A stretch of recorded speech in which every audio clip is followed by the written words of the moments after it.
Bienvenue sur notre chaîne. Aujourd'hui nous avons la chance de recevoir une orthophoniste spécialiste de l'autisme. Elle est également formatrice, coach parental et chercheur dans le domaine de l'autisme. Merci pour l'honneur que vous nous faites. Merci pour cette opportunité. Aujourd'hui, nous allons parler d'un sujet délicat. Le déni ou refus des parents face au diagnostic d'autisme. Vous travaillez avec de nombreuses familles. Comment réagissent les parents lorsqu'on leur annonce que leur enfant est autiste? L'annonce du diagnostic d'autisme peut être un choc. Beaucoup de parents ressentent de la peur, de la tristesse ou même de la colère. Pourquoi ce refus d'accepter le diagnostic? Il y a plusieurs raisons. Certains parents espèrent que l'enfant va rattraper son retard en grandissant. D'autres ont peur du regard et jugement des autres, voire des difficultés que cela peut entraîner. Et puis, il y a encore beaucoup d'idées fausses sur l'autisme. De quelles idées reçues parlez-vous?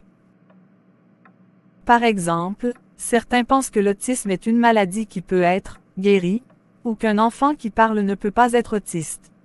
Ce sont des idées fausses qui retardent la prise en charge.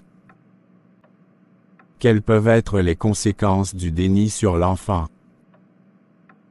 Plus on tarde à accepter le diagnostic d'autisme, plus on retarde la rééducation. Pourtant, une prise en charge précoce aide énormément l'enfant à progresser dans la communication et l'autonomie. En tant que spécialiste, que dites-vous aux parents concernant l'acceptation du diagnostic? Nous leur conseillons de s'informer, d'écouter les professionnels et surtout d'observer leur enfant sans peur.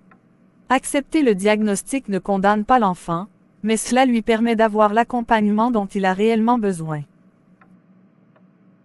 C'est absolument important. Nous arrivons à la fin de cet entretien. Avez-vous un dernier message pour les parents? Oui, en effet. Je dirais simplement que l'autisme n'est pas une fatalité. Chaque enfant a son propre potentiel. Ne laissez par la peur retarder le travail qui doit être fait. Plus vite on commence la rééducation, plus on augmente les chances de succès. Merci encore pour toutes ces informations que vous avez partagées avec notre public. Merci à vous. Likez, partagez et abonnez-vous. À bientôt.